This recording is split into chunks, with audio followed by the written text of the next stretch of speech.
Welcome back to ലേണിനു. So electronics ഉദ്യോഗാർത്ഥികൾ കാത്തിരിക്കുന്ന 3 പരീക്ഷയുണ്ട്. Junior instructor electronic mechanic, junior instructor consumer electronics, junior instructor medical electronics. എന്താണ് ഈ എക്സാമുകൾ വരാത്തത്? അപ്പൊ നമുക്ക് തന്നിട്ടുണ്ടായിരുന്ന സ്ലോട്ട് എന്ന് പറഞ്ഞത് സെപ്റ്റംബർ, ഒക്ടോബർ, നവംബർ സ്ലോട്ടിൽ ഈ പരീക്ഷ വരും എന്നുള്ളതാണ് നമ്മൾ അറിഞ്ഞിരുന്നത്.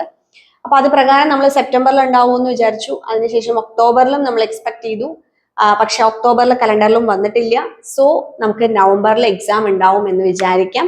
അപ്പൊ ഈ ഒരു മാസം അവസാനത്തോടു കൂടി കൺഫർമേഷൻ കൊടുക്കാനുള്ള ഒരു ഇത് വരും എന്നാണ് നമ്മൾ പ്രതീക്ഷിക്കുന്നത്.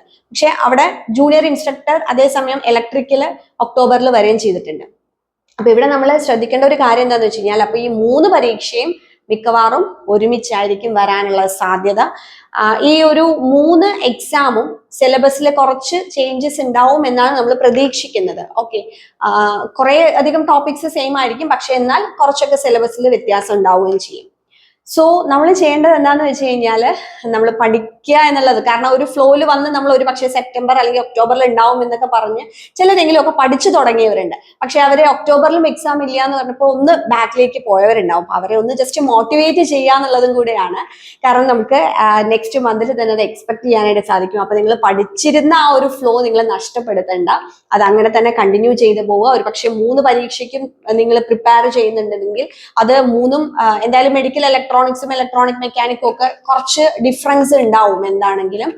അതേപോലെ കൺസ്യൂമർ ഇലക്ട്രോണിക്സ് ആണെങ്കിലും അതിൽ കുറച്ച് സബ്ജക്ട്സ് എക്സ്ട്രാ വരും. അപ്പൊ ഇത് 3ഉം ഒരുമിച്ച് വന്നു കഴിഞ്ഞാൽ നിങ്ങൾക്ക് പഠിക്കാൻ ബുദ്ധിമുട്ടായിരിക്കും. അപ്പൊ അതുകൊണ്ട് നിങ്ങൾ ആ പഠിച്ചിരുന്ന ഫ്ലോ അങ്ങനെ തന്നെ കണ്ടിന്യൂ ചെയ്ത് കൊണ്ടുപോവുക. അപ്പൊ നമ്മുടെ കോഴ്സിൽ ഓൾറെഡി ജോയിൻ ചെയ്ത ഒരുപാട് സ്റ്റുഡൻസ് ഉണ്ട്. അവരുടെ ഒരു ഫസ്റ്റ് ഫേസ് നമ്മൾ ആ ഒരു ഷെഡ്യൂൾ വെച്ചിട്ടുള്ള ആ ഒരു ഇതൊക്കെ കംപ്ലീറ്റ് ആയതാണ്. എല്ലാ മോഡ്യൂൾസും കംപ്ലീറ്റ് ചെയ്ത് അവർ ഇനി റിവിഷന് റെഡി ആയിട്ടിരിക്കുകയാണ്. സോ ഇനിയും പഠിച്ചു തുടങ്ങാത്തവരോട് എനിക്ക് പറയാനുള്ളത്, നിങ്ങൾ എത്രയും പെട്ടെന്ന് സ്റ്റാർട്ട് ചെയ്യുക. ബേസിക് ആയിട്ടുള്ള കാര്യങ്ങളിലൊന്നും ഒരുപാട് ഡിഫറൻസ് വരാൻ ചാൻസ് ഇല്ല.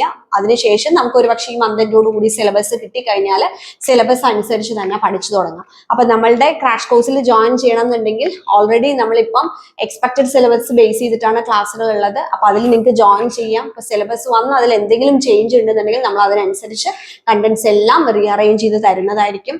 അപ്പൊ നമ്മുടെ കോഴ്സിൽ ലെക്ചേഴ്സ്, MCQs, അതേപോലെ തന്നെ പ്രീവിയസ് ഇയർ ക്വസ്റ്റ്യൻ പേപ്പറിന്റെ solutions, study materials, PDF study materials, അതേപോലെ തന്നെ നമ്മൾ ഉടനെ തന്നെ നമ്മുടെ ഒരു ഇലക്ട്രോണിക്സ് PYQ MCQ ബുക്കും കൂടെ ഉണ്ടാവും. അപ്പൊ അതും നിങ്ങൾക്ക് അതിൽ അവൈലബിൾ ആയിരിക്കും.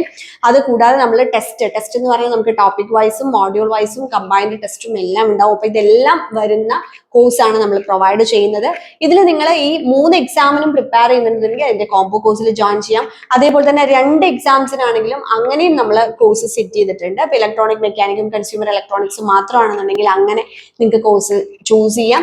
അതല്ല ഏതെങ്കിലും ഒരു എക്സാമിനാണെന്നുണ്ടെങ്കിൽ ആ രീതിയിലും നമ്മുടെ കോഴ്സിൽ ജോയിൻ ചെയ്ത് പഠിക്കാവുന്നതാണ്. സോ ഇനി എക്സാം വൈകിയാണ് വരുന്നതെന്ന് ഓർത്ത് നമ്മളിപ്പം പഠിക്കാതിരിക്കേണ്ട, അല്ലെങ്കിൽ പഠിച്ചിട്ടുള്ള ഫ്ലോ നഷ്ടപ്പെടുത്താതെ അത് കണ്ടിന്യൂ ചെയ്യാം. Thank you.